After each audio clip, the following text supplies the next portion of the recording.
Buenos días, que el Señor les bendiga en esta mañana. Vamos a dar inicio a la clase correspondiente al día miércoles. Hoy tenemos ya 21 del mes de octubre, ya el tiempo está corriendo muy rápido. Así es que vamos a continuar con el estudio del Evangelio de Juan. Pero antes de poder iniciar con el estudio, quiero que juntos oremos y nos presentemos delante del Señor para que sea Dios quien pueda abrirnos las verdades preciosas de su palabra. Así es que vengamos juntos en palabras de oración y le entregamos este tiempo a Dios para que sea Él quien nos bendiga, quien nos hable y quien nos ministre en esta hora. Padre, te damos gracias, Señor, en esta hora, porque siempre tu bondad y tu misericordia es grande para con nosotros, mi Cristo. Muchas gracias porque nos concedes la oportunidad de poder aprender tu palabra, de poder sentarnos, Señor, y poder escuchar lo que tú tienes para nosotros en esta hora. Entregamos nuestra mente, nuestro corazón y suplicamos, Señor amado, que seas tú por medio de tu Santo Espíritu quien nos hables, quien traigas esa palabra, logos, la transforme en un rema, Señor, que nosotros podamos vivir conforme a esa palabra que aprendemos, que sale de tu boca. En esta hora ponemos nuestras vidas en tus manos, Señor, y dejamos que sea tu Santo Espíritu quien nos bendiga, quien nos instruya y quien nos hable en esta hora. En el nombre de Jesús te damos gracias por la oportunidad tan bonita que nos das de poder estar juntos aprendiendo tu preciosa palabra, Señor. Desde ya te honramos, te alabamos y te bendecimos. En el nombre de Jesús oramos. Amén, Señor, y amén. Muy buenos días, gracias a todos por conectarse en esta mañana. Damos gracias al Señor por permitirnos una vez más poder estar juntos y poder aprender de la palabra del Señor. Vamos a continuar con el estudio del Evangelio de Juan.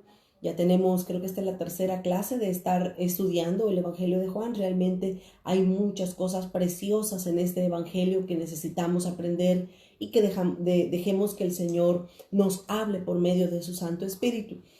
La semana pasada completamos el capítulo 1, vimos básicamente todo el capítulo 1, cerramos y dejamos para iniciar el capítulo 2. Así es que vamos a continuar ahora en el capítulo 2 del Evangelio de Juan para que podamos ver ahora la primera señal que el Señor Jesús hizo.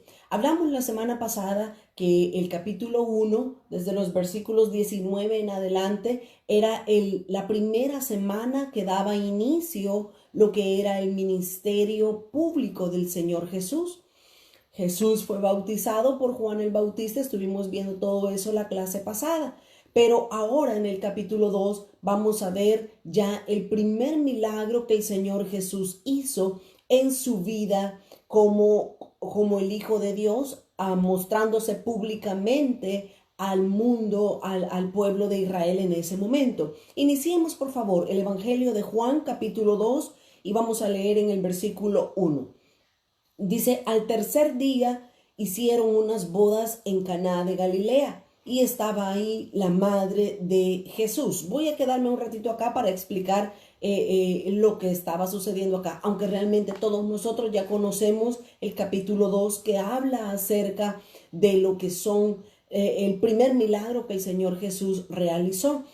Dice: este es el inicio del ministerio de Jesús, pero Él se mostró o se dio a conocer haciendo la primera señal, que no solamente era un milagro el que Jesús iba a hacer de convertir el agua en vino, pero realmente era una señal que Él estaba mostrando. Desde la primera clase dijimos que en el Evangelio de Juan hay 7 señales que Jesús hace antes de la muerte, antes de su resurrección. Son 7 señales. Una señal es diferente a un milagro o a otra cosa que el Señor Jesús haga. Por ejemplo, una señal, puede ser un milagro o una sanidad, pero es una señal porque tiene un mensaje espiritual que nosotros tenemos que extraerlo para aprender el por qué Jesús lo hizo. Ahora, aquí vamos a estar viendo los 7 milagros, los 7 señales que Jesús hizo antes de la resurrección. Ya después, cuando Jesús muere y resucita, hace una señal más que nos trae una verdad espiritual. Lo vamos a estudiar poco a poco. Veamos ahorita la primera señal. Esta señal que Jesús hizo es un milagro, no es una sanidad, es un milagro. Aquí Jesús convierte el agua, la convierte en vino. Es realmente un milagro porque nunca nadie más ha podido hacer algo como esto. Un milagro es algo portentoso, es algo grande, que ningún ser humano es capaz de hacerlo si no es guiado y embestido por el poder de Dios para llegar a hacerlo. Así es que Jesús en este momento, dice el capítulo 2 y en el versículo 1 que ya leímos, dice que al tercer día, en primer lugar, esta señal que Jesús va a hacer de convertir el agua en vino, hace alusión o hace referencias a la resurrección de Jesús. ¿Por qué podemos entender eso? ¿Por qué decimos que esta señal tiene que ver con la resurrección de Jesús? Porque inicia el versículo 1 diciendo al tercer día. Al tercer día, por supuesto que ahí lleva una secuencia cronológica, por eso menciona al tercer día, pero para nosotros nos da a entender que es básicamente una señal que va a hablar de la resurrección de Jesús. Así es que dice, al tercer día se hicieron unas bodas. Las bodas se hicieron en una ciudad específica que era Caná, no Canaán, era Caná de Galilea. Y estaba ahí Jesús y estaba también la madre de Jesús, y Jesús subió a esa boda juntamente con sus discípulos que tenía para ese momento. Todavía no tenía a los 12. Si nosotros nos recordamos, en el capítulo 1 tenía 4 de sus discípulos para este momento. Así es que Jesús es invitado a esas bodas. Veamos entonces el versículo 3 y 4. Dice Juan 2, versículo 3 y 4. Y faltando el vino, la madre de Jesús le dijo, no tienen vino. Versículo 4, Jesús le dijo, ¿qué tienes conmigo, mujer? Aún no ha venido mi hora. Detengámonos una vez más acá en estos dos versículos. Jesús se acerca a la madre de Jesús y le dice, María, Jesús, no tienen vino. Inmediatamente María identificó cuál era el problema, cuál era la situación en esa boda. Pero cada una de las cosas que se hablan en este milagro, nosotros tenemos que verla porque representan, recordémonos que una señal es un milagro o una sanidad que tiene una verdad espiritual para nosotros. Así es que en primer lugar dice que les faltó el vino. ¿Y de qué nos habla el vino? El vino en la palabra de Dios nos está hablando de gozo, de alegría. Pero en esta boda, lo principal se les había acabado. Lo principal en una boda de los judíos era el vino. Lo principal se les había terminado. El gozo, por decirlo de esa manera, se había terminado en esta boda. Y María lo resalta, María lo reconoce el problema que estaba pasando. Y se acerca María a Jesús y le dice, Jesús, no tienen vino. Pero la respuesta que Jesús le da a su madre dice, ¿qué tienes conmigo, mujer? Le responde Jesús. Y cualquiera pudiera pensar y pudiera decir, Jesús, qué grosero la forma en la que se presenta o en la que le habla a su madre María. Pero en realidad no es una forma grosera de hablarle a su madre. Jesús ya era una persona adulta. Jesús contaba para este momento con 30 años. Pero ahora Jesús estaba demostrando que la relación de madre a hijo iba a cambiar. Porque ahora Jesús, de hecho, así le dice la siguiente parte, Jesús le dice, aún no ha venido mi hora. Ahora Jesús sale de la autoridad de su madre y pasa bajo la autoridad del Padre Celestial, y Jesús iba a comenzar ahora a hacer lo que el Padre le ordenara y le dijera que tenía que hacer. Así es que en ningún momento Jesús estaba faltándole el respeto a su madre María al llamarle mujer. De hecho, mujer era un tema, un título que se le decía a las mujeres casadas con todo respeto. Le decía mujer a una persona que tenía un esposo, que era una persona respetable. Así es que en ningún momento Jesús habla con María de una forma despectiva. Cuando él le dice, ¿qué tienes conmigo, mujer? Y luego le dice Jesús, aún no ha venido mi hora. Esta segunda parte de la respuesta de Jesús es preciosa y es digna que nosotros la veamos y la resaltemos. ¿Por qué? Porque Jesús había aprendido por la relación que tenía con su Padre Celestial. Jesús había aprendido que todo tiene su hora. Así como dice Eclesiastés capítulo 3, que todo tiene su hora debajo del sol. Nosotros también necesitamos aprender, necesitamos reconocer que todo tiene su tiempo. Muchas veces nosotros le pedimos algo a Dios, le pedimos un milagro, le pedimos una sanidad, algo le pedimos al Señor y nosotros queremos que el Señor lo responda ya. Pero nosotros tenemos que aprender también, al igual que Jesús lo sabía. Todo tiene su hora, todo tiene su tiempo en el tiempo de Dios. Y que vale decir que Dios no vive en el tiempo, Dios vive en un eterno presente. Nosotros somos los que necesitamos el tiempo para guiarnos y saber lo que tenemos que hacer.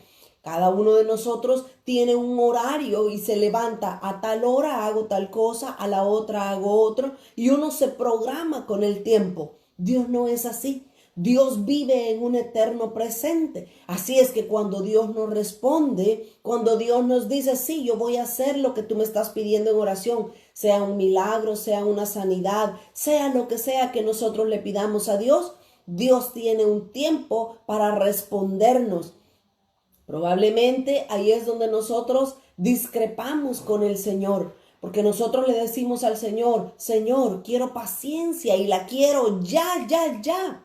Pero Dios dice, sí, yo te voy a dar paciencia, pero voy a trabajar en tu vida. Van a venir pruebas, va a venir circunstancias difíciles y al cabo de cierto tiempo, al cabo de ciertas pruebas, tú vas a llegar a ser paciente. Así es que Jesús sabía la hora. Jesús le dice con claridad a María, le dice, aún no ha venido mi hora.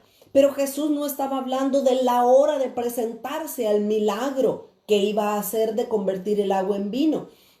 Por eso es que sabemos también por este punto que este milagro hace referencia a la resurrección, a la muerte y a la resurrección de Jesús. Porque Jesús cuando le dice, aún no ha venido mi hora, Jesús se refería a la hora que el Padre le había señalado para entregar su vida, para poder resucitar y traer a plenitud, a completa perfección este milagro que estaba a punto de hacer Jesús. Así es que Jesús le dice, no ha venido mi hora. Todo lo contrario, nosotros podemos verlo en el Evangelio de Juan, capítulo 17 y el versículo 1.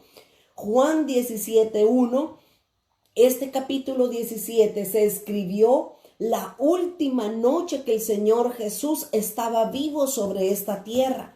Este capítulo 17, cuando lleguemos a este capítulo, vamos a ver todo lo que sucedió en la última noche cuando capturaron al Señor Jesús para poderlo torturar, maltratar y luego poderlo crucificar. Entonces, este capítulo 17 fue la última noche que Jesús estuvo suelto y vivo en la ciudad.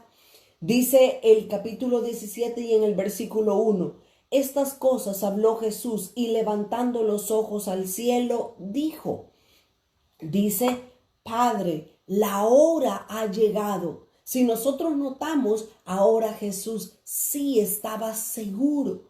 Allá Jesús le dijo a María, ¿qué tienes conmigo, mujer? Mi hora aún no ha llegado.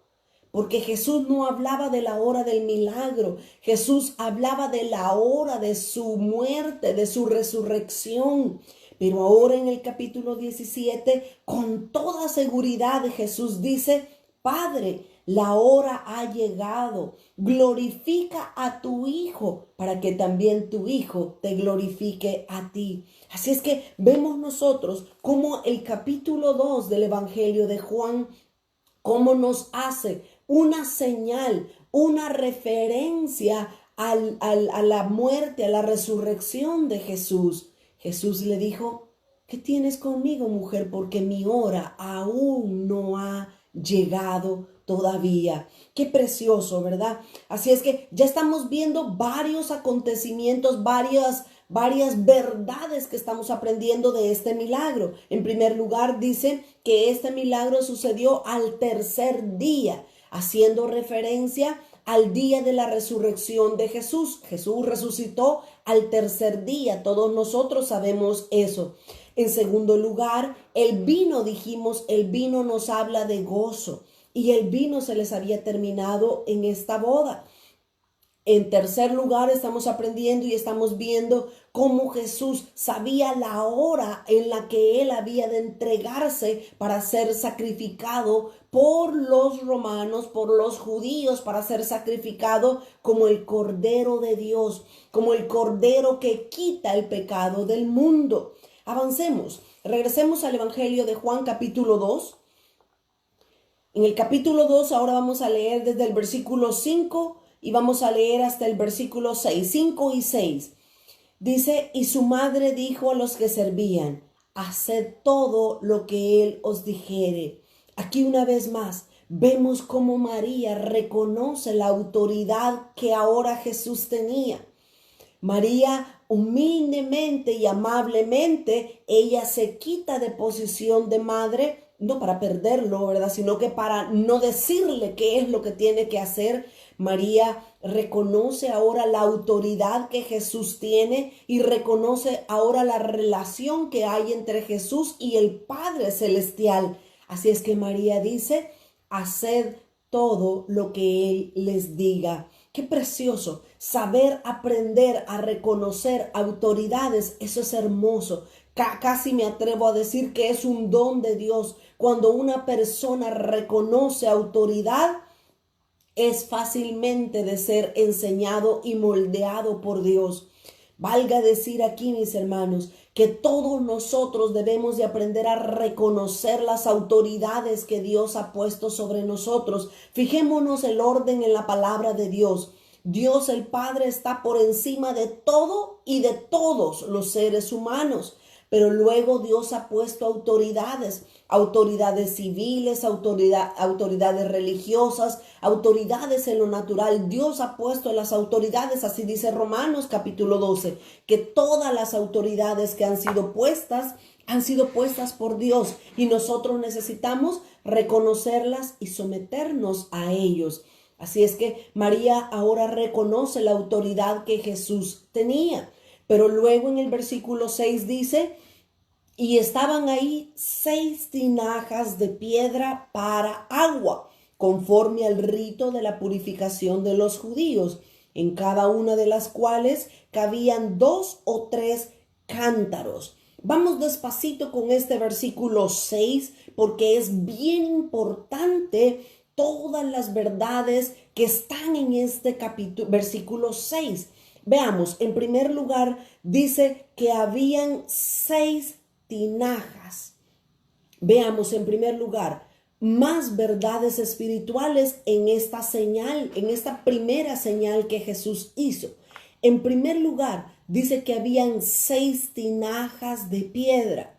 El número 6 en la Biblia, en la numerología bíblica, el número 6 nos habla del hombre. El número 6 nos habla de hombre. ¿Por qué? Dice el libro del Génesis que Dios creó al hombre en el 6º día. Es por eso que en la numerología bíblica el número 6 nos está hablando del hombre. Por favor, no perdamos de vista cada detalle, porque vamos a aprender la verdad importante de una señal, y esta primera señal de Jesús. Habían 6 tinajas. El número 6 nos está hablando de hombre. El hombre fue creado al 6º día. En segundo lugar, dice que eran tinajas de piedra. ¿Por qué no eran tinajas de madera? ¿Por qué no eran tinajas de barro? ¿Por qué no eran tinajas de cerámica o de cualquier otro metal o material? Sino que dice la palabra de Dios específicamente que eran 6 tinajas de piedra. La piedra, mis amados hermanos, nos habla en la palabra de Dios del corazón del hombre. Dice que hay dureza en el corazón del hombre. Dice en Ezequiel capítulo 36 y en el versículo 25, 26 y 27. Dice la palabra de Dios que Dios quiere cambiar nuestro corazón de piedra y darnos un corazón de carne. Ven cómo la palabra de Dios, cada letra, cada palabra tiene una verdad importante para nosotros cuando se trata de una señal que Jesús hizo. Tenemos entonces el número 6, nos habla de hombre. La piedra nos está hablando del corazón del hombre. Tenemos un corazón duro por naturaleza y por el pecado. Así es que 6 habla del número de hombre, piedra nos habla del corazón humano, pero dice que también estas 6 tinajas de piedra, dice que estaban ahí porque estaban guardadas para la purificación de los judíos. Y ellos, los judíos, lo que hacían es que sacaban agua de esa tinaja y se lavaban sus manos, se purificaban, pero también lavaban sus pies con esa agua. Por eso es que eran 6 tinajas de piedra que usaban para la purificación de los judíos.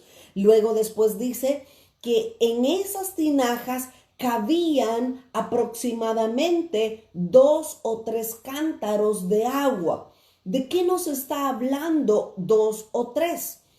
El número 2 y el número 3 en la Biblia nos habla de testimonio, de testigos.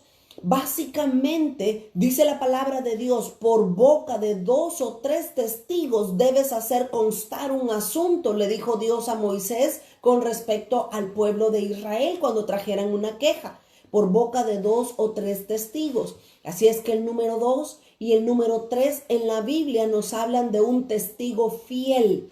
¿Qué significa todo esto? Veamos todo lo que está en juego en esta preciosa y poderosa señal que Jesús va a hacer. Está en juego la naturaleza humana, el hombre. Está en juego el corazón duro de piedra del hombre. Pero todos los que están ahí y aún nosotros que estamos aprendiendo de esta primera señal de Jesús, vamos a ser testigos del poder de Dios para transformar todas las cosas. Así es que de eso nos habla el número 2 y el número 3 también. Estos cántaros eran vaciados o vertidos en esas tinajas, ¿verdad? Que iban a contener agua. Luego dice el versículo 7. Entonces Jesús les dijo, llenad las tinajas de agua, y las llenaron hasta arriba. No cabía ni una sola parte. Nada iba a sobrar o a quedar vacío en estas tinajas. Y eso es lo que Dios hace. Lo que Dios hace, Él hace nuevas todas las cosas, dice la palabra de Dios. Así es que, mis amados, nosotros podemos confiar en la gracia, en el favor, en la misericordia de Dios, que Él es el que llena nuestras vidas. Dice el Salmo 23 y el versículo 5, que dice que nuestro corazón debe de rebosar. Y eso es lo que Dios hace. Jesús dijo, llenen las tinajas de agua hasta arriba. Dios quiere llenarnos, no un poquito, no a medias. Dios quiere llenar nuestros corazones completamente hasta que nuestros corazones rebosen de alegría, de gozo. Cuando nosotros comencemos a rebosar, vamos a estar listos para darles a otro del agua de vida eterna que Él ha puesto en nuestros corazones. Esta señal es preciosa, impresionante, que tiene una verdad espiritual sumamente importante para todos nosotros. Luego dice el versículo 8, entonces les dijo, sacad ahora y llevadlo al maestresala. Y dice, y se los llevó, y se los llevaron. Le llevaron al maestresala, le llevaron el agua que sacaron de las tinajas. Pero antes de ver el milagro ya hecho, quiero resaltar de qué nos está hablando esta poderosa señal. Esta señal que Jesús hizo, que es un milagro, Jesús convierte el agua, la convierte en vino. Pero ¿de qué nos habla el agua? El agua en la palabra de Dios hace alusión precisamente a la escritura, a la Biblia. La palabra de Dios es el agua de vida eterna. Así es que las tinajas contenían agua, pero el milagro que Jesús hizo fue que el agua, la palabra de Dios, dejó de ser simplemente agua y ahora comenzó a ser vino. Se convirtió el agua en vino. Entonces, la verdad espiritual que nosotros podemos entender en esta señal es que Dios tiene todo el poder, Dios tiene la capacidad a que esta palabra que es el agua de vida eterna para nosotros, esta palabra Dios la puede convertir en uno de los frutos del Espíritu Santo. ¿Por qué? Porque el vino nos habla de gozo y el gozo es uno de los 9 dones del Espíritu Santo de Dios que tienen que ser derramados en nuestras vidas. Esta señal que Jesús está haciendo en este momento nos está mostrando la verdad espiritual, que Dios es el que tiene la capacidad y el poder de hacer que la palabra de Dios, que es el agua, se transforme en vino, que el vino es el gozo celestial que a nosotros nos va a hacer producir los frutos del Espíritu dentro de nuestras vidas. Mis amados hermanos, cuando nosotros leemos la palabra de Dios y aún y cuando no la entiendas, simplemente léela y el Espíritu Santo, por el poder divino, es capaz de hacer que el agua se convierta en vino y de repente tú y yo estamos dando frutos del Espíritu y ni cuenta nos hemos dado, porque el poder de Dios es capaz de un simple agua, de una simple agua, convertirla en vino, que es uno de los frutos del Espíritu Santo. Así es que, mis amados hermanos, eso es lo que Dios quiere hacer en nuestra vida como hombres, como mujeres corrientes que andan sobre este mundo. Dios quiere transformarnos, Dios quiere llenarnos, Dios quiere hacer que la palabra de Dios cobre vida en nosotros y convertir el agua en vino, ese vino que nos llena de gozo, de alegría. Dios es capaz de transformar la palabra mientras la leemos, mientras la estudiamos. Dios está convirtiendo nuestra tristeza, se está llevando nuestro dolor, nuestra tristeza y nos está trayendo el gozo, nos está trayendo el vino celestial para que nosotros demos el fruto del Espíritu Santo. Así es que esta señal no es un simple milagro, no es una simple señal. Dios quiere hacer que nuestro corazón de piedra se transforme en un corazón de carne, en un corazón donde Dios escriba su palabra, sus leyes, sus mandamientos en nuestra vida. No es tiempo perdido el que estamos nosotros teniendo. Es un tiempo bien usado cuando dejamos que la palabra de Dios entre por el oír y nos convierta, nos cambie. ¿Y el que va a cambiar la palabra de Dios? En primer lugar va a cambiar nuestra mente, nuestro corazón de piedra lo va a cambiar y lo va a transformar, porque eso es la palabra de Dios. Es pura, es viva, es poderosa, es eficaz, dice Hebreos 4:12, es más cortante que toda espada de 2 filos. Así es que el agua, la palabra de Dios, tiene que ser cambiada en vino. Ese es el milagro que Dios está haciendo constantemente en su corazón, en mi corazón, cuando estudiamos su palabra. Cuando abrimos la palabra de Dios y la estudiamos como estamos haciendo ahora mismo, el Señor, por medio de su Espíritu Santo, tiene el poder de convertir el agua en vino. Hay otra verdad espiritual también que aprendemos de esta señal que Jesús hizo. Y esta verdad espiritual habla de cómo Jesús iba a entregar su vida, iba a morir, iba a derramar su sangre. Fíjense, mis amados hermanos, como Isaías 53 nos dice que Jesús era una llaga. Cuando estaba Jesús en la cruz del Calvario, no había ninguna parte de su cuerpo que estuviera sana, dice la palabra. Todo su cuerpo era una llaga.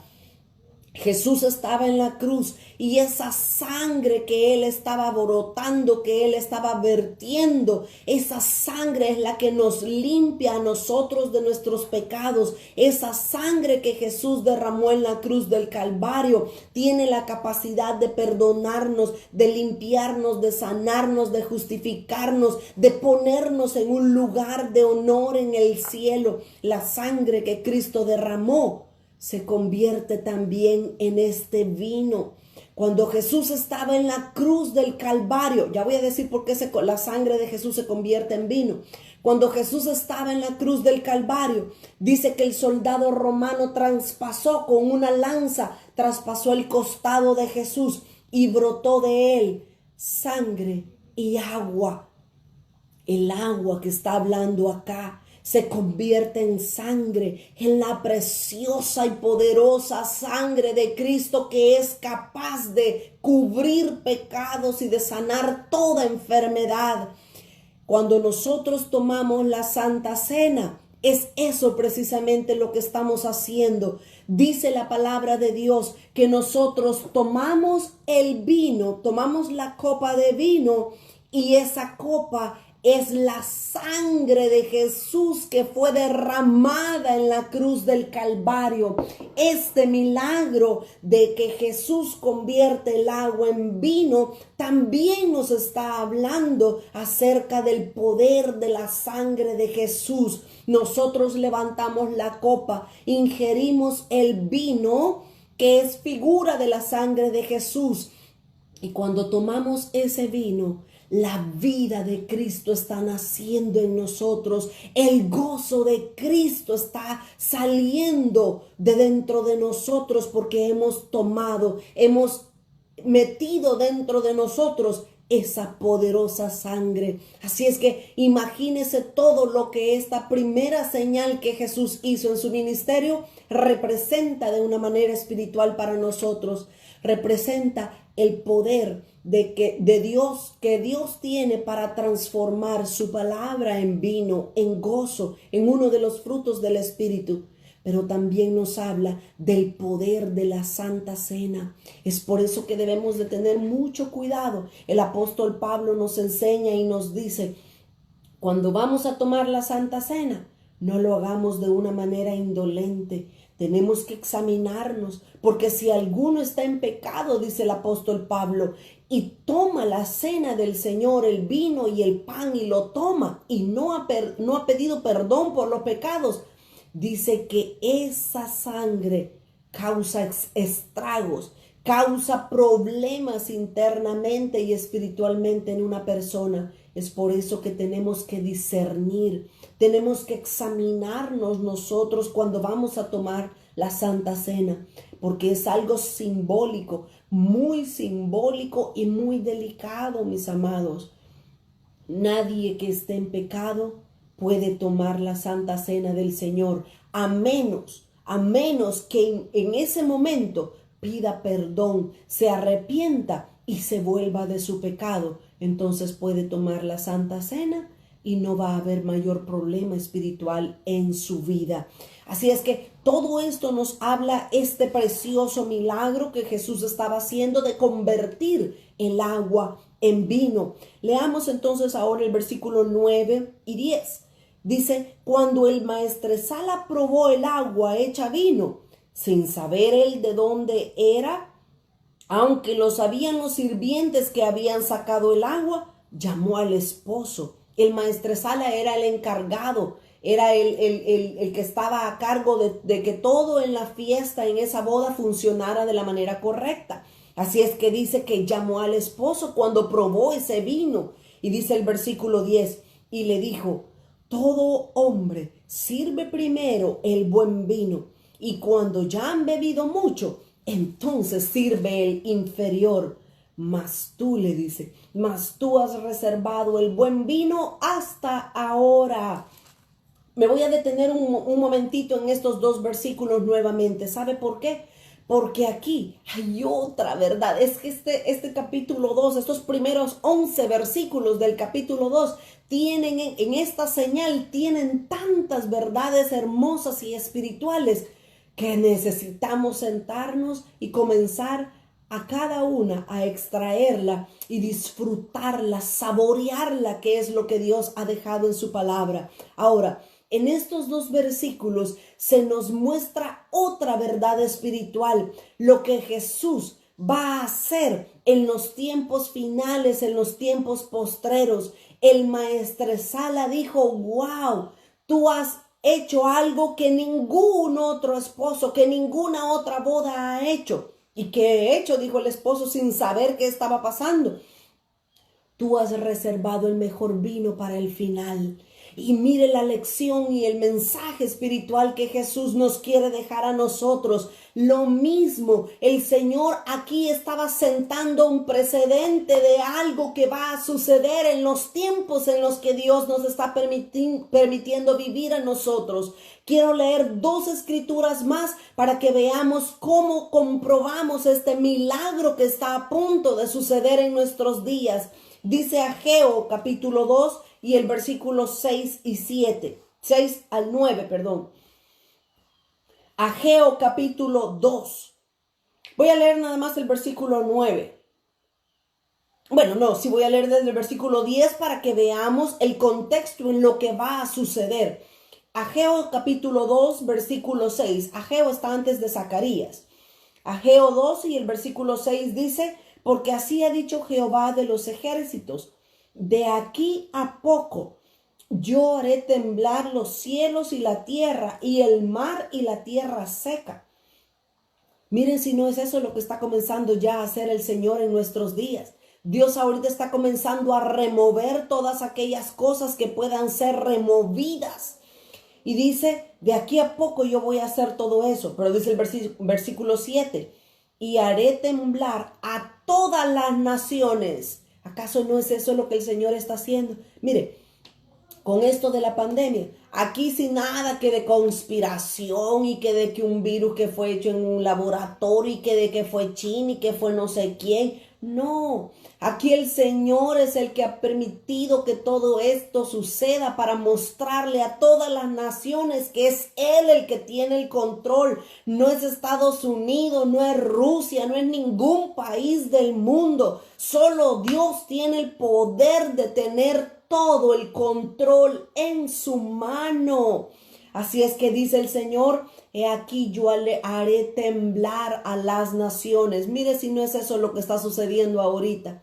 No hay país ahorita que no esté bregando y batallando con esta pandemia. Los países están preocupados allá en Europa, que tienen que volver a cerrar, que tienen que volver a hacer el lockdown porque vuelve ahora la segunda o tercera ola de este virus. Dios está haciendo temblar las naciones. ¿Pero para qué? Y luego dice el versículo: y vendrá el deseado de todas las naciones, y llenaré de gloria esta casa, ha dicho Jehová de los ejércitos. Mía es la plata, mío es el oro, dice Jehová de los ejércitos. Versículo 9, y la gloria postrera de esta casa será mayor que la primera, ha dicho Jehová de los ejércitos.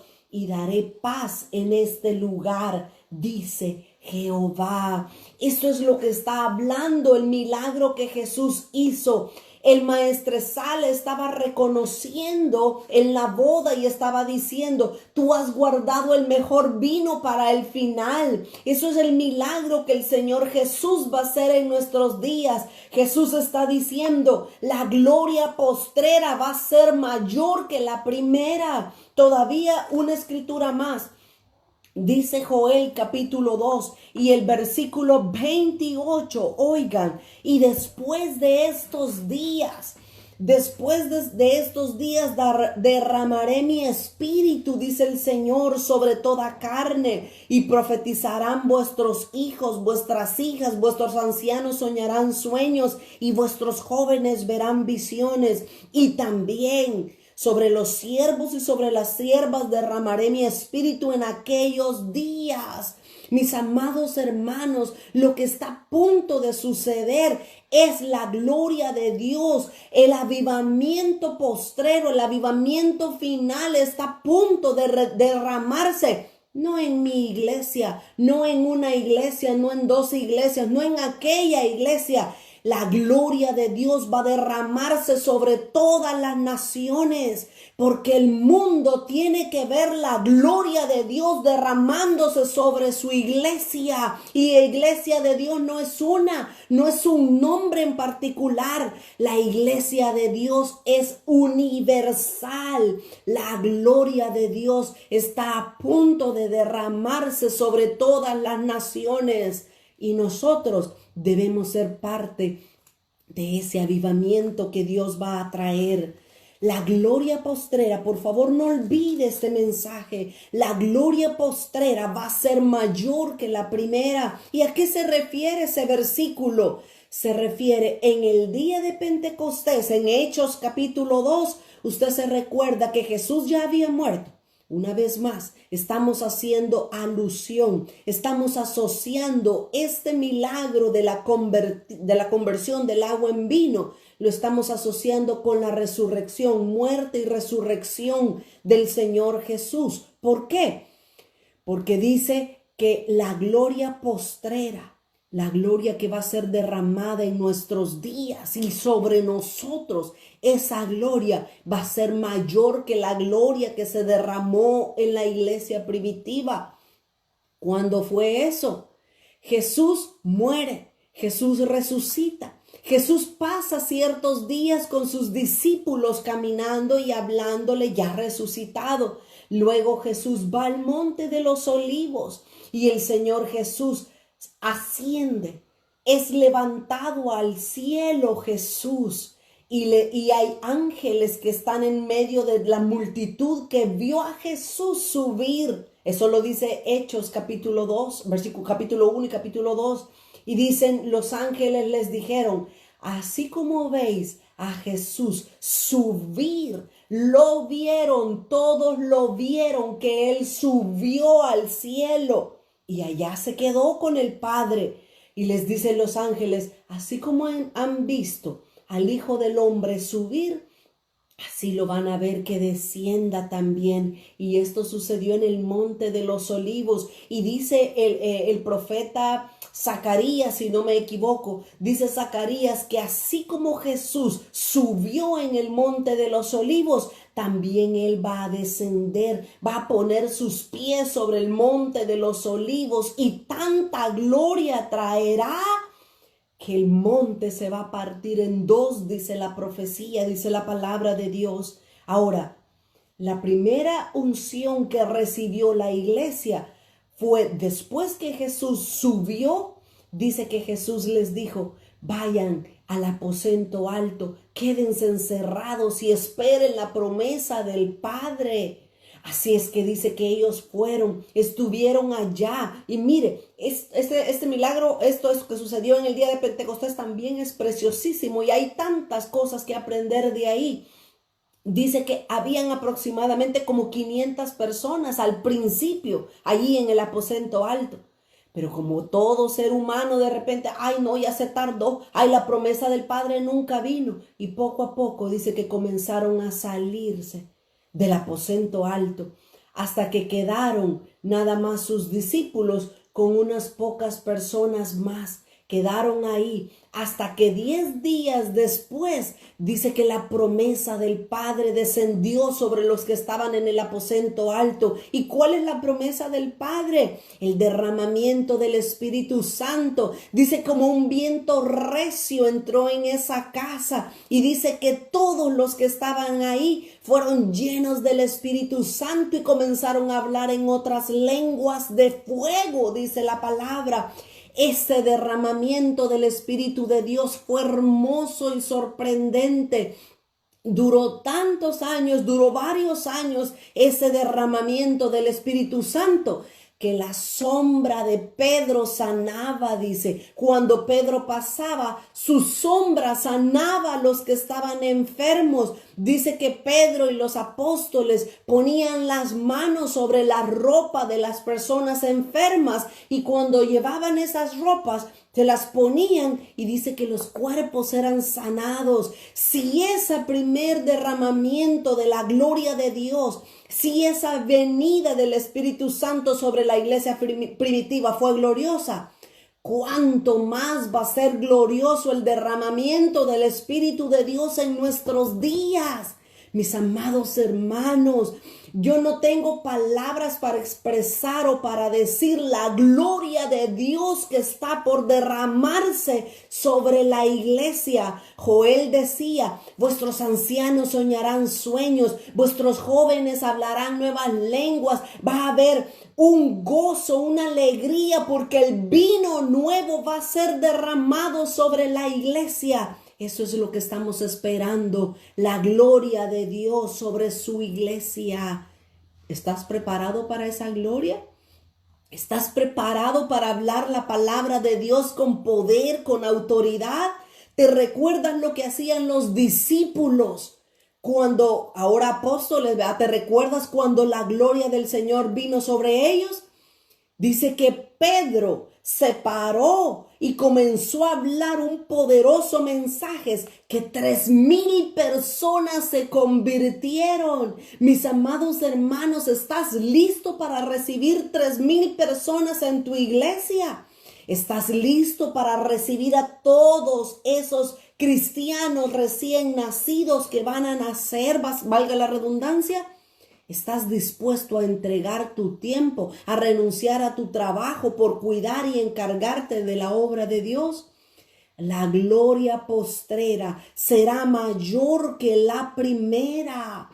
La lluvia temprana, el derramamiento del Espíritu de Dios en el Pentecostés es la lluvia temprana. Pero la lluvia tardía, mis amados hermanos, será glorioso. Ver el poder de Dios sobre todas las naciones va a ser glorioso. Aquí no va a haber, que solo en aquella iglesia y todos van corriendo a aquella iglesia. No, el poder de Dios va a ser derramado a nivel mundial. Así dice Mateo también. Y hay alguien que dice, yo escuché a alguien que dijo, avivamiento, ¿cuál avivamiento? Si la Biblia no nos habla de avivamiento. Es cierto, la Biblia no nos dice específicamente de avivamiento, pero es lógico lo que estamos viendo acá.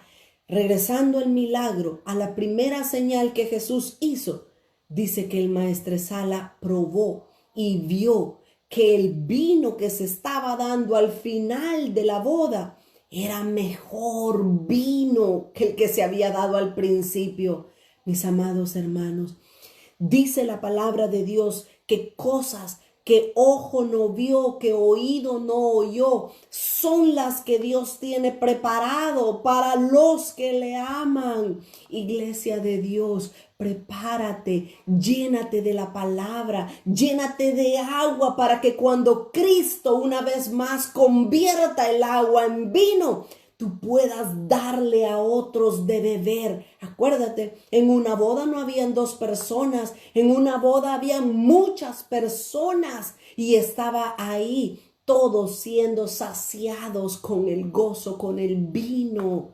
Este milagro realmente es asombroso.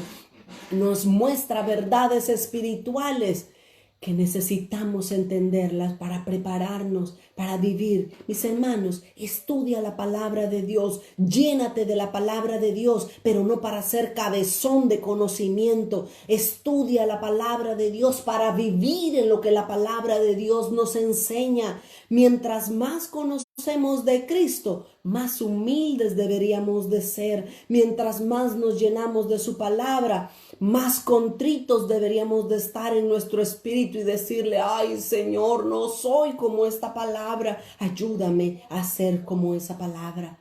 ¿Entendimos entonces? La primera señal que Jesús hizo tiene una verdad espiritual tan hermosa que necesitamos comprenderla, entenderla y esperarla, vivirla.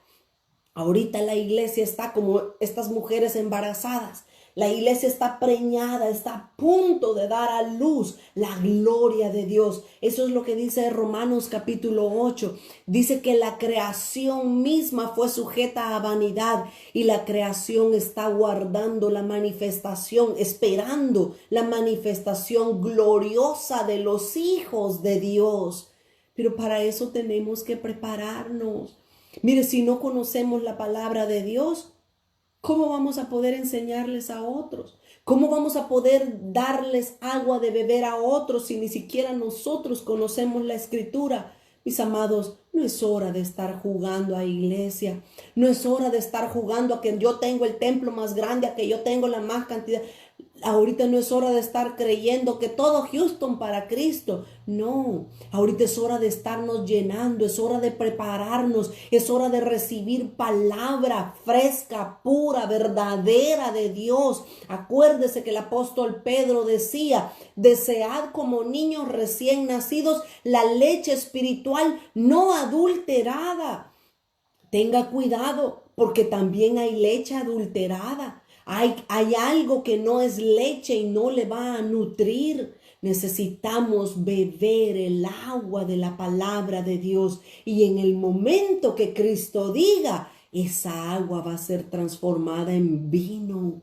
Y nosotros seremos parte de ese avivamiento por la misericordia de Dios. Preparémonos para eso. Avancemos, mis amados hermanos. Así es que de esta manera, esta primera señal nos habla de verdades espirituales. Por lo menos 3 o 4 verdades espirituales hemos revisado conforme hemos visto y estudiado este primer milagro.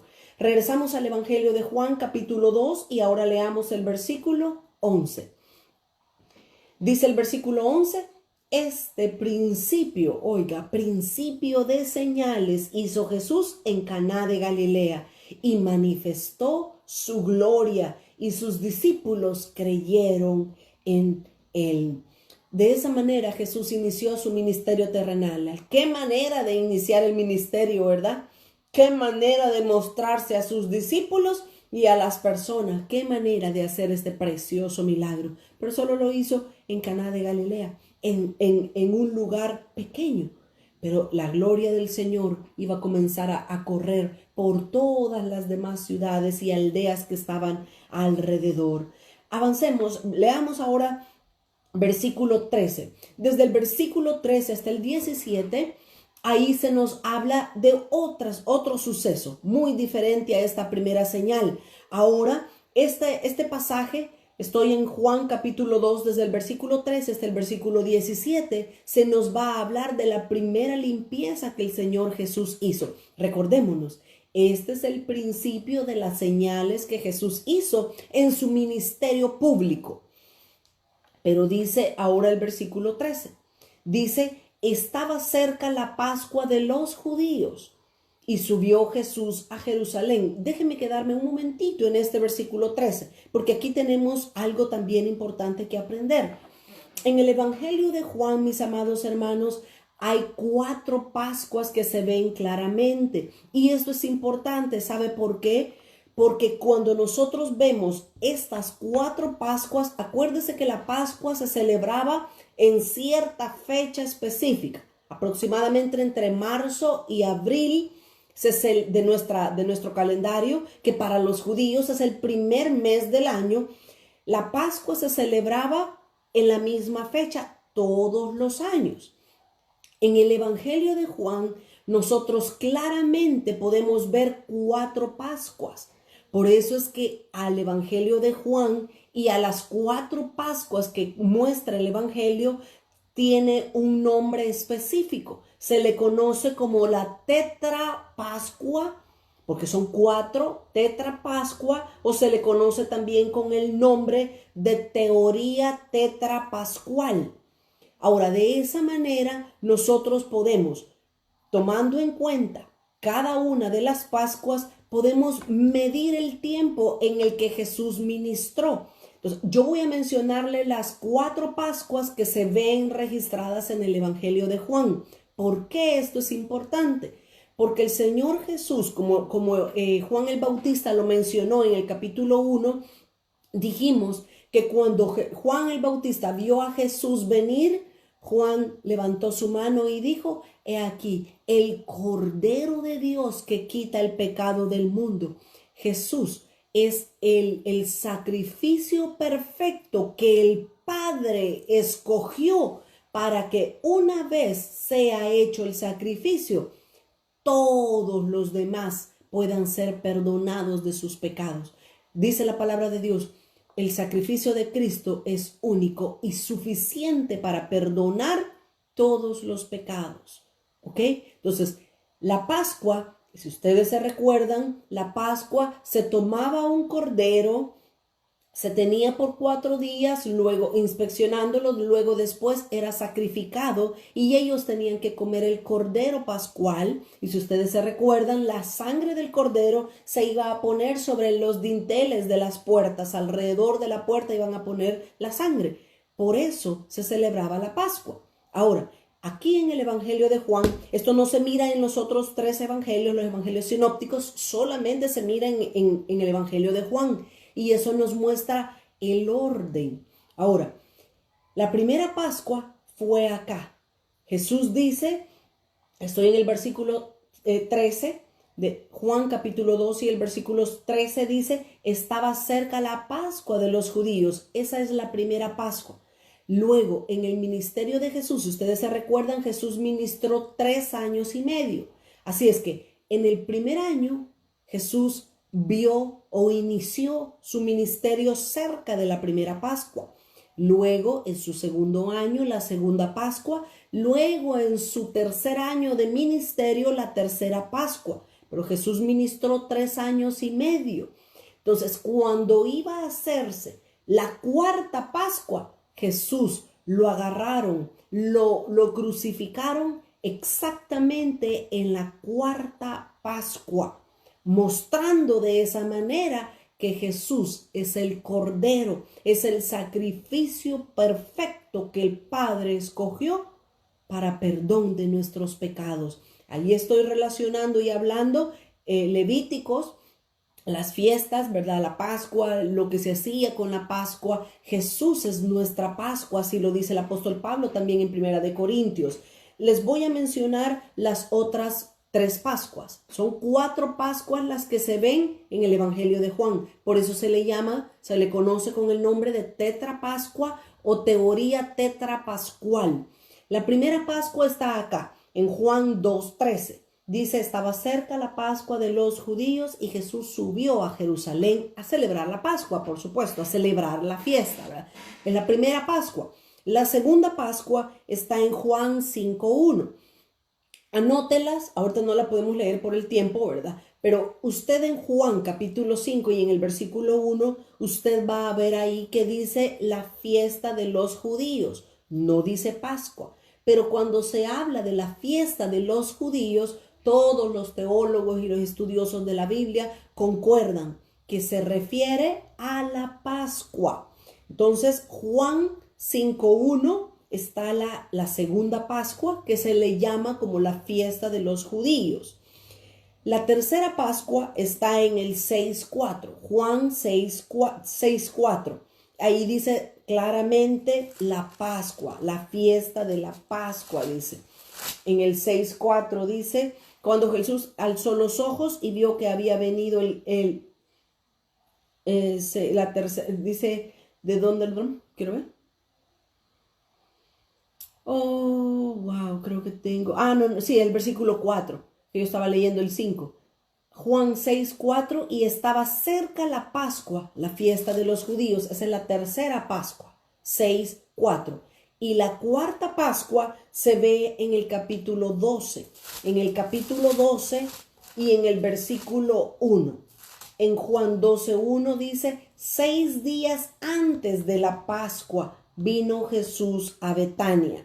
Ahí está la cuarta Pascua. 6 días antes. Días después agarraron a Jesús y cuando celebraron exactamente la cuarta Pascua, ahí sacrificaron al Señor Jesús.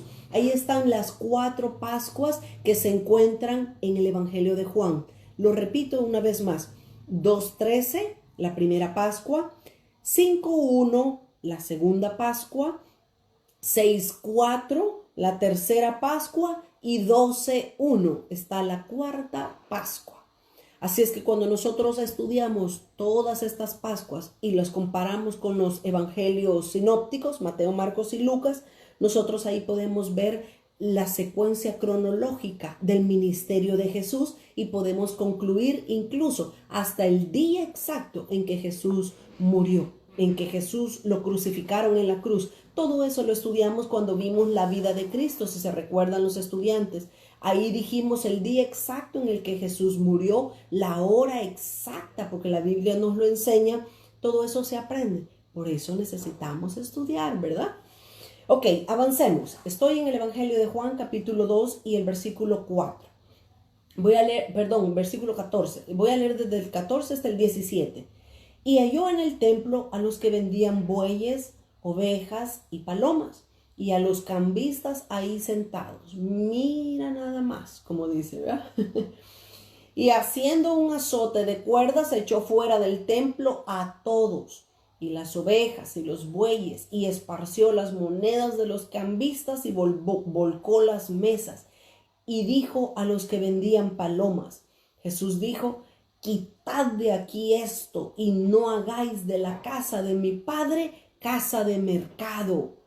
Entonces se acordaron sus discípulos que está escrito: el celo de tu casa me consume. ¿Qué está sucediendo en estos versículos? Acá básicamente, mis amados hermanos, Jesús entra al templo. El templo estaba en Jerusalén, todos nosotros lo sabemos. Jesús entró al templo de Jerusalén. ¿Y qué vio Jesús al entrar? Vio mesas, vio palomas, vio monedas, vio bueyes, vio ovejas, vio un solo mercado. Cualquier parecido es pura coincidencia con la realidad de hoy en día. Ahora todo lo quieren vender. Hacen reunión de parejas.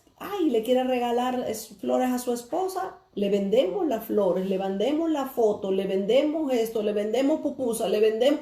Todo lo venden ahora. ¿Acaso no hay algún tipo de comparación como estaba en el templo en el día de Jesús? Que Jesús entró. Ahora, mis amados, Jesús limpió el templo. Esto lo hizo 2 veces. No fue una sola vez. Y esto también tiene un mensaje espiritual para nosotros que podamos entenderlo. Jesús limpió el templo 2 veces en su ministerio. La primera vez fue el principio de su ministerio. Ahí lo acabamos de ver. Jesús estaba iniciando su ministerio cuando hizo el milagro de la conversión del agua en vino. Estaba iniciando Jesús su ministerio. ¿Y qué hizo? Entró al templo y limpió el templo. El celo de Dios vino sobre él, tanto que hizo un látigo y comenzó a volcar las mesas. Comenzó a botar, a sacar los animales, y Jesús estaba molesto. ¿Por qué?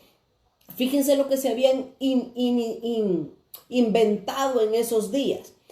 Los sacerdotes, exactamente para ese momento, la familia de Anás era la familia sacerdotal en el templo. Entonces lo que ellos idearon es que las personas, cuando dieran sus donaciones o sus ofrendas en el templo, no usaran la moneda romana, que era la que circulaba en ese momento, sino que lo que ellos se inventaron dijeron: no usemos la moneda romana. porque lo que nos dan, eso vamos a obtener. No, ellos se inventaron otra cosa. ¿Y qué dijeron? Hagamos nuestra propia moneda. En el templo tenían su propia moneda y ahí tenían que haber cambistas, las personas que cambiaban el dinero romano para la moneda del templo. ¿Y eso por qué era? Todos nosotros sabemos que si la moneda normal es una, cuando hacemos el cambio, le suben la tasa de interés. Por ende, pagamos 30 y nos dan 20. ¿Y qué pasó con el 10%? Esos intereses se los quedan ellos. Así es que la familia de Anás, que el sacerdote lo que había dicho era que toda la gente que traiga donaciones al templo, que nos den las donaciones con la moneda del templo, no con la moneda romana. Así es que todo eso era ganancia para ellos. ¿De qué nos está hablando eso? Que había codicia y avaricia en sus corazones. Más, quiero más, quiero más. Tengo este templo, no, ahora quiero uno más grande. Tengo tal cosa, ahora quiero más. Ahora quiero una pantalla de $30,000. Ahora quiero luces, ahora quiero humo. ¿Acaso no es lo que está sucediendo ahora en día? Pero ¿qué hizo Jesús cuando vio todo lo que estaba pasando en ese momento? Se molestó. Lógicamente Jesús se molestó y lo que él comenzó a hacer es tirar todo eso, limpiar el templo. Ahora, hay dos veces Jesús limpió el templo. En primer lugar, Jesús limpió el templo al inicio de su ministerio y eso lo vemos aquí en Juan 2, desde el 13 hasta el 17. Fue la primera vez que Jesús limpió el templo. Pero Jesús limpió el templo una segunda vez y esto es lo que nosotros debemos de aprender porque es figura, es significativo de lo que Jesús va a hacer también ahora en día.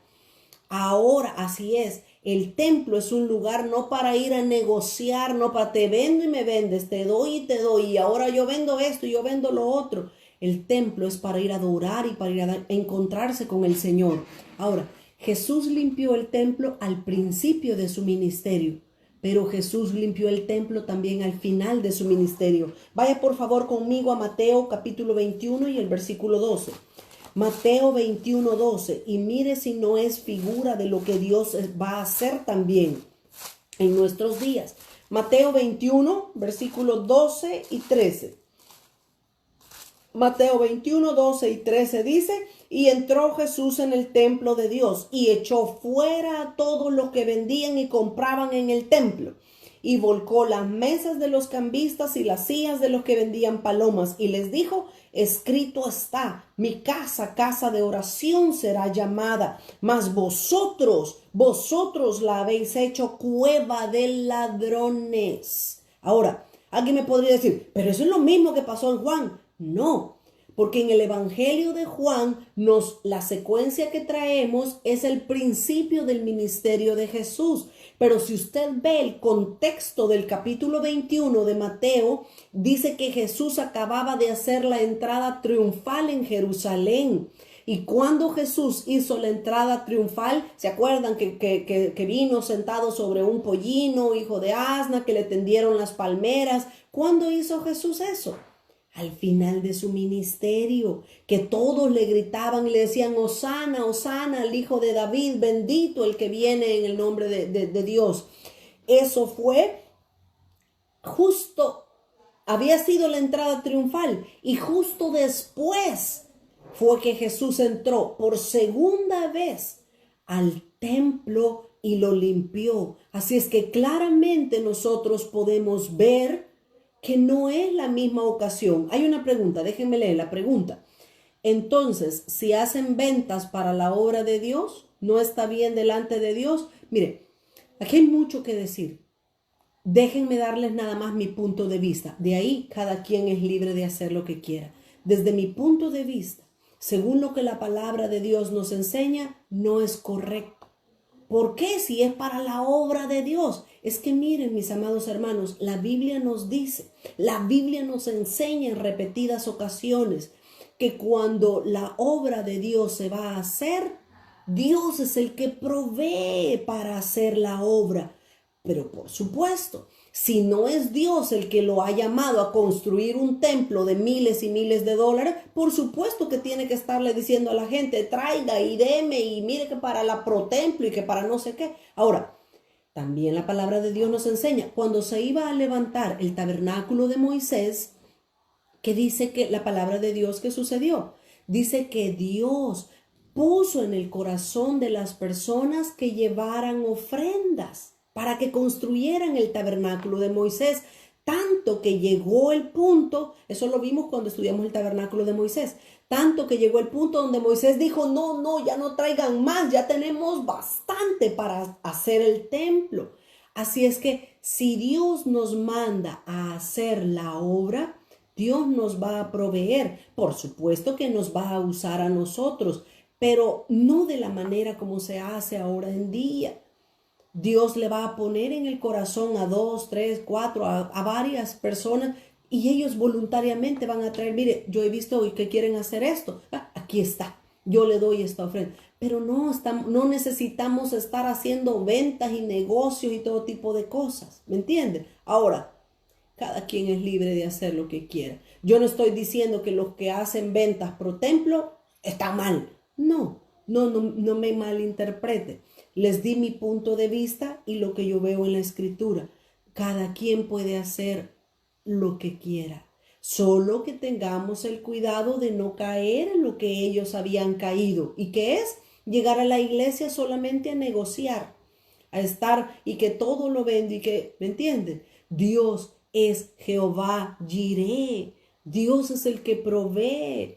Dios es el que nos da para poder hacer su obra. Dios es el que nos manda. Y como Él nos manda, Él nos va a proveer, ¿verdad? Así es que salgo de este punto para que veamos la verdad espiritual. Jesús limpió el templo 2 veces. Jesús limpió el templo al principio de su ministerio, pero también es el que limpió el templo al final de su ministerio. Así es, Dios es el que pone el querer y el hacer en nuestros corazones. Ahora, cuando Dios nos pone a ayudar a la obra de Dios, obedezcamos y hagámoslo, porque la obra necesita, por supuesto, las finanzas, ¿verdad? Así es que no está del todo mal, pero tampoco está del todo bien. Que Dios nos guíe a hacer lo correcto. No necesariamente tiene uno que estar negociando con los hermanos. Por ejemplo, solo le voy a poner un ejemplo y ya salgo de este punto para ver la verdad espiritual. Fíjense, el Señor cuando dio las leyes en Levítico, dijo, Dios fue claro y le dijo a Moisés, el israelita que tenga dinero, que tenga pues ganancias, cuando vea a su hermano que está en necesidad y le llega a pedir prestado, dice Levíticos, dice la palabra de Dios, dice, no le preste el dinero a usura. O sea, no le cobre intereses por lo que está prestando, porque es tu hermano, dice. Tienes que tener compasión y amor de tu hermano. Préstale el dinero para que se levante y después que él se levante, que le pague lo que le prestó. Pero, dice la ley levítica, pero si quiere prestarle a alguien de otra nación, si quiere prestarle a otros que no sean sus hermanos, sí puede hacerlo con intereses. Ahora, solo fíjese los principios que nos enseña la palabra de Dios. ¿Qué significa eso? Que no debemos de aprovecharnos de nuestros hermanos. ¿Cómo es posible que demos grandes cantidades de dinero para la obra de Dios si nuestra familia no tiene que comer, si está viviendo en apartamento? Y no que vivir en apartamento sea malo, pero pues por supuesto que todos queremos vivir mejor, queremos vivir bien, ¿verdad? Entonces es bueno comprar una casita, tener pues a la familia en un lugar agradable. Ahora, el balance es lo que yo resalto. No es que todo dinero para la obra de Dios y usted no tiene ni que comer en su casa, ¿verdad? No, es un balance. Si Dios nos manda a hacer su obra, Dios se va a proveer, ¿ok? Ese es el punto. Continuemos. Jesús limpió entonces el templo 2 veces. Lo limpió al principio de su ministerio y lo limpió al final de su ministerio. Imagínense, en el primer año del ministerio de Jesús lo limpió. y 3 años después ya estaba otra vez igual. Ay, qué tremendo, pobrecito Jesús, ¿verdad? Lo tuvo que limpiar. No es pobrecito, sino que hay una verdad que nosotros tenemos que entender en esto. Jesús, de la misma manera, Dios el Padre, de la misma manera va a limpiar los templos ahora en día. Porque mire, cada quien sabe, cada quien ve. Así es que ahora en día está pasando casi lo mismo. Pero vuelvo a hacer una vez más alusión al día de Pentecostés. Cuando Dios derramó el Espíritu Santo y su presencia estuvo en medio de todos, se recuerdan que dice Hechos capítulo 5, que Ananías y Zafira mintieron, dice, y trajeron cierta cantidad de dinero.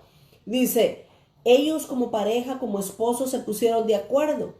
Y dice la palabra de Dios ahí en Hechos capítulo 5, y dice, ¿por qué mintieron al Espíritu Santo? Ustedes vendieron su propiedad en cierta cantidad, se quedaron con una parte y dieron la otra parte. Ustedes mintieron al Espíritu Santo. ¿Y qué fue lo que les pasó a esta parejita? Murieron.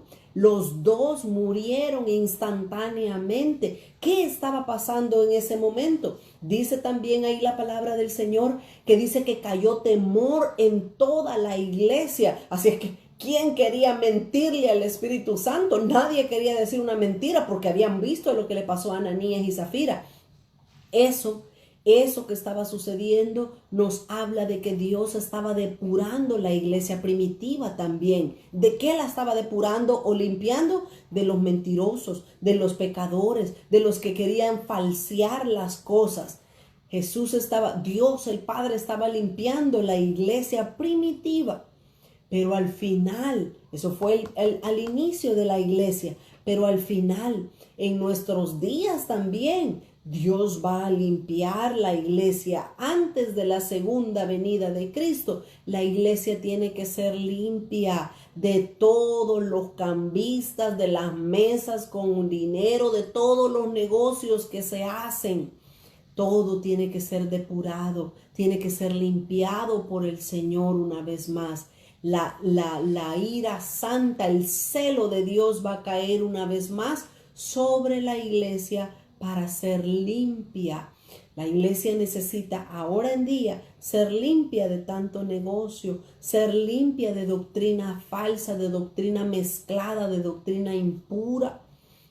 Mire, ayer estaba haciendo yo examen con mi hija y ahí en el examen a ella le estaban diciendo, en el examen de historia, parece que era de history, estaban diciéndoles lo que era la definición de nirvana. Nirvana es como una doctrina, no de la iglesia por supuesto, sino que una enseñanza del mundo. Y nirvana es aquella enseñanza que pone al hombre en el lugar de Dios. Y yo creo que esa doctrina equivocadísima y del diablo está dentro de las iglesias, aparte de la doctrina del humanismo. El humanismo nos enseña, búsquelo ahí en el Google, ya ve que ahora todo lo encontramos en Google. El humanismo nos enseña que no tenemos por qué sufrir, que nadie tiene que sufrir. Todos estamos aquí para vivir bien y para vivir mejor, y es lo que se está enseñando ahora en día en las iglesias, puro humanismo. Ya todo Cristo lo hizo, ya todo Él lo ganó. No tenemos que padecer, no tenemos que sufrir. Eso no es bíblico, eso no es así.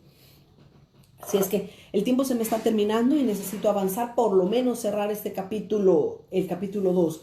Así es que una vez más el Señor Dios va a limpiar el templo de todos los cambistas, de todos los mercaderes. Dios quiere y Dios va a limpiar su templo, así dice Malaquía. Exacto, la doctrina de la prosperidad es otra doctrina que se ha infiltrado tanto en las iglesias que la ha contaminado, la ha ensuciado, la doctrina santa y pura del Señor. Pero ¿por qué sucede eso? También valga aquí el consejo para todos nosotros. ¿Por qué sucede? Porque como no conocemos la palabra de Dios, lo mismo nos tragamos una cosa que otra. Conozcamos la palabra para no ser engañados. Jesús va a limpiar entonces su templo una vez más. Al final, Antes de que Jesús venga, la iglesia debe de ser gloriosa. Dice Malaquías que Jesús va a venir, se va a sentar y va a limpiar como al oro y como la plata, va a limpiar su iglesia, dice. Así es que, mis amados, tengamos cuidado, que cuando Cristo limpie la iglesia, no vayamos a ser nosotros de los que salimos barridos de la iglesia de Dios. Tengamos cuidado de no negociar con la palabra de Dios. La palabra de Dios no es para enriquecer a nadie, y que si quiere ver mi prédica debe de pagarme tanto, y que si quiere estudiar conmigo debe de pagar tanto. Cuidado con negociar. Vamos a ser barridos cuando el Señor limpie su iglesia al final de los tiempos. Avancemos. Regresemos por favor al Evangelio de Juan. Estamos estudiando Juan capítulo 2. Leamos ahora de los versículos 18 al 22. Y los judíos respondieron y le dijeron: ¿qué señal nos muestra ya que haces esto? Por supuesto que los judíos se molestaron al ver a Jesús que vino a limpiar el templo. Y le dice: ¿qué señal? ¿Qué autoridad tienes para hacer esto? Y Jesús les respondió. Aquí hay otra cosa sumamente bella. Vamos a ver, dice: y Jesús les dijo: destruid este templo y en 3 días lo levantaré. Dijeron luego los discípulos: en 46 años fue edificado este templo y tú en 3 días lo levantarás. Mas Jesús hablaba del templo de su cuerpo. Por tanto, cuando resucitó de entre los muertos, sus discípulos se acordaron que había dicho esto y creyeron la escritura y la palabra que Jesús les había dicho. Tengámonos un ratito en esto para poder ir cerrando el capítulo 2 y también nuestro estudio de esta mañana. Veamos. Jesús les habló de algo. Ellos hicieron una pregunta y le dijeron: ¿por qué? ¿Con qué autoridad tú vienes a limpiar el templo? Y Jesús les habló otra cosa, les respondió otra cosa que ellos no entendieron. Jesús les dijo: destruid este templo. Ellos estaban hablando del templo de Herodes, pero Jesús les estaba hablando de su propio templo. Recuérdense que dice 1 Corintios, dice el apóstol Pablo, que nuestro cuerpo es templo y morada del Espíritu de Dios. Nosotros somos templos de Dios. Por eso tenemos que cuidar nuestro cuerpo, cómo comemos, cómo descansamos, cómo nos ejercitamos. Nuestro templo tiene que estar sano, saludable, para poder contener la presencia y la gloria de Dios. Imagínense si Dios nos quiere usar en el avivamiento con grandes cosas, pero de repente nosotros no podemos porque estamos enfermos. Qué triste, ¿verdad? Perdernos la gloria de Dios solo porque no cuidé mi templo. Pero regresemos al punto. Jesús entonces estaba hablando de Él mismo.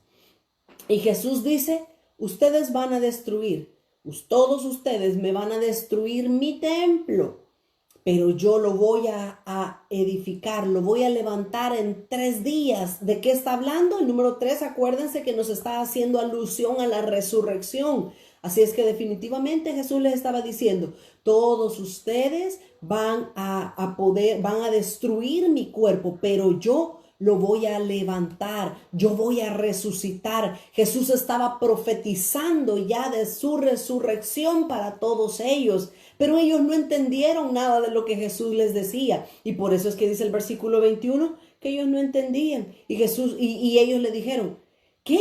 ¿Que este templo tú lo vas a edificar en 3 días? No, hombre, ¿cómo va a ser posible? Si este templo lo construyeron en 46 años. Ahora, déjenme hablarles un momentito acerca de la historia acá. El templo en el que Jesús estaba era el templo que se había construido en Jerusalén. A ese templo se le llamaba el templo de Herodes el Edomita. Herodes era un descendiente de Esaú, por eso se le llamaba Edomita. Herodes era un descendiente de Esaú, por ende, los romanos habían puesto a Herodes por corrupto igual que ellos. Cualquier parecido es pura coincidencia también con la realidad de ahora en día. Entonces estaba Herodes en el puesto por los romanos. Ellos lo habían puesto, pero los judíos por supuesto que odiaban a Herodes porque era un edomita. Pero Herodes lo que hizo para congraciarse con los judíos y para que lo amaran, levantó este templo, lo terminó de construir. Se tardó para terminarlo de construir por completo 46 años. Así es que Herodes se los terminó de construir para congraciarse con los judíos. Así es que ese templo de Herodes, edificado, valga la aclaración, edificado en el mismo lugar donde se había hecho años atrás, cientos de años atrás, el templo de Zorobabel, allí mismo estaba el templo de Herodes, donde Jesús estaba, donde Jesús limpió, botó las mesas. Ahí estaban sucediendo todas esas cosas, pero ellos le dicen 46 años se tardaron en construir este templo. Y era cierto, era verdad. Y déjenme decirles algo interesante de la historia. 6 años después, 46 años se había construido el templo de Herodes, pero 6 años después, solo 6 años estuvo ese templo de Herodes erigido o levantado. 6 años después vino el emperador Tito, Vespasiano, enviados por Nerón, si no me equivoco, enviados por el romano que estaba en ese momento, el emperador romano de ese momento, creo que fue Nerón, envió a Vespasiano y lo envió a Tito a que destruyeran el templo. Y destruyeron, quemaron todo el templo de Jerusalén, el templo de Herodes. Tito lo destruyó y lo quemó. Después saquearon el templo, se robaron el oro, se robaron el arca del pacto, se robaron la menorá, el candelero, se lo robaron. Y es ahí donde ahora, allá en Roma, está ese famoso, el arco de Tito. Ahí está el arco de Tito. Y ahí usted puede ver, búsquelo en el Google, y usted puede ver ahí las imágenes que están labradas en el arco de Tito. Y ahí se ve cómo los romanos se robaron, se llevaron el candelero de oro. Imagínense qué vergonzoso, qué duro para el pueblo judío. Jesús estaba hablando de su cuerpo, pero también de alguna manera les estaba profetizando que ese templo de Herodes iba a ser destruido. Eso sucedió, dice la historia que sucedió el 30 de agosto del año 70 después de Cristo. Fue cuando destruyeron el templo de Herodes, los romanos con el emperador Tito. Así es que imagínense, todo eso Jesús lo estaba profetizando ya, no solamente de su cuerpo, sino que también del templo de Herodes iba a ser destruido. Así es que ahí vemos con seguridad, vemos con certeza cómo Jesús estaba diciendo, ¿de qué se glorían de este templo si ya va a ser destruido? 6 años después que Jesús habló eso, en el año 70 fue destruido el templo de Herodes. Ahora, desde el año 70 después de Cristo no ha habido ningún templo. Acuérdense, eso es lo que está ahorita nada más, el muro de los lamentos. Está ahí, no hay templo. El próximo templo que se va a construir es el templo donde el anticristo va a venir a hacer la abominación desoladora. Así es que cuando estudiamos el libro de Daniel, yo les di claves y les enseñé por medio de la escritura que íbamos a ver nosotros cuando viéramos esas cosas, que el templo en Jerusalén fuera construido una vez más. Entonces preocupémonos porque ahí vienen los últimos 7 años donde el anticristo se va a levantar a hacer un pacto con Israel y van a venir los 3 años y medio de la gran tribulación. Ojo, cuando el templo vuelva a ser construido allá en Jerusalén, preocupémonos porque la venida del Señor estará muy cerca. Así es que ahorita Israel no tiene templo. El templo de Herodes lo destruyeron, lo demolieron, no dejaron piedra sobre piedra como Jesús bien lo profetizó, ¿verdad? Y el próximo templo que se va a construir será ese templo donde el anticristo ofrezca la abominación desoladora de la que habló el profeta Daniel. El que lee y el que oye, entienda. Terminemos, por favor. Estamos en Juan capítulo 2, versículo 23 al 25. Estando en Jerusalén en la fiesta de la Pascua, aquí está la primera Pascua, ¿verdad? Dice, muchos creyeron en su nombre viendo las señales que Jesús hacía. Versículo 24. Pero Jesús mismo no se fiaba de ellos. Estos versículos a mí me encantan tanto. Dice, pero Jesús mismo no se fiaba de ellos porque conocía a todos y no tenía necesidad de que nadie le diese testimonio del hombre, pues él sabía lo que había en el corazón del hombre. Estos versículos, mis amados, nos están mostrando cómo nosotros no debemos de tener ninguna confianza en el hombre. Lea por favor lo que dice Jeremías 17:5. Jeremías 17:5. Dice la palabra del Señor, así ha dicho Jehová, maldito el varón que confía en el hombre y pone carne por su brazo, su corazón se aparta de Jehová. Maldito el hombre que confía en el hombre, dice la palabra del Señor. Jesús no confiaba, así dice. Jesús no se fiaba de ninguno de ellos porque conocía realmente las intenciones de los corazones de ellos, no eran verdaderos. Mis amados, solo Dios puede darnos a nosotros el discernimiento de los verdaderos motivos que hay en las personas. De lo contrario, vamos a confiar en las personas equivocadas. El Señor Jesús confiaba únicamente en sus 12 discípulos y Jesús sabía que aún en medio de sus 12 discípulos había uno que lo iba a traicionar. Así es que, mis amados, ayudémonos, que nosotros mismos podamos vivir de la misma manera como Jesús lo hizo. Eso fue una clave muy importante del ministerio y de la vida de Jesús. Jesús no necesitaba que la gente le anduvieran halagando y ¡ay, qué lindo predique, qué bonito habla, hermana! No, Jesús no necesitaba nada de eso. Jesús no necesitaba likes de nadie, poniéndolo en el contexto de nosotros ahora en día. Jesús vino a hacer la voluntad de Dios y cuando él hacía la voluntad de Dios, eso le bastaba y no necesitaba que nadie lo aprobara. De hecho, mis amados hermanos, el ministerio público de Jesús, todos nosotros sabemos, fueron 3 años y medio, pero fue el primer año únicamente donde la gente le aplaudía, lo ovacionaba, lo amaba. Ya para el segundo año del ministerio de Jesús, comenzó Jesús a hacerles el reto. Lo vamos a ver cuando lleguemos a Juan 6, el capítulo 6. Jesús les empezó a decir, si ustedes no comen mi carne y beben mi sangre, no pueden estar conmigo. Eso los ofendió. Aún muchos de sus discípulos se apartaron de Jesús en aquella misma hora, dice la Biblia. Ya para el segundo año de ministerio de Jesús, ya muchos comenzaban a odiarlo.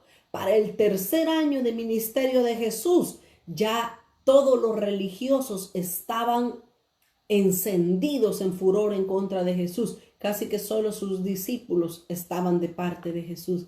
Así es que, mis amados hermanos, cuando nosotros hacemos lo que Dios nos ha mandado hacer, no necesitamos que nadie nos aplaude ni que nos venga a endulzar el oído. Dios es el que nos recompensa. Jesús sabía perfectamente el corazón de cada uno de ellos. Y Jesús dice, no tenía necesidad de que nadie le diese testimonio del hombre. Ok, mis amados hermanos, de esta manera terminamos la clase de esta mañana. Con la ayuda del Señor, el próximo miércoles, siempre a las 10:30 de la mañana, vamos a entrar ya al capítulo 3. Y en el capítulo 3 va Jesús a hablar el primer discurso de Jesús, que es el nuevo nacimiento. En el capítulo 2 ahora vimos la primera señal del ministerio de Jesús. En el capítulo 3 está el primer discurso. Recuérdense, dijimos al principio que en todo el Evangelio de Juan hay 7 discursos de Jesús, que el capítulo 3 es el primero. También vimos 7 señales de Jesús, que el capítulo 2 está la primera señal, y también dijimos que estaban los 7 yo soy de Jesús. Así es que de esta manera cerramos, vamos a orar y agradeciéndoles a todos por la paciencia y por poner atención a la clase de este día. Señor, te damos gracias por tu amor, por tu bondad, Señor. Muchas gracias porque una vez más nos has permitido, Señor, abrir tu palabra y poder ser enseñados por tu Santo Espíritu. Bendice a mis hermanos y hermanas que han escuchado esta clase. Señor, que ese milagro de que el agua que es la palabra se convierta en vino, se convierta en ese fruto del Espíritu que todos nosotros necesitamos, el gozo tuyo desarrollándose en nosotros. Gracias te damos Bendice sus hogares, sus vidas y guárdalos, Señor, de todo mal. En el nombre de Jesús oramos. Amén y amén. Que el Señor me les bendiga, mis amados hermanos. Gracias a todos. Perdón que no los puedo mencionar por nombre, pero muchas gracias por estar conectados. Hasta la próxima. Bendiciones.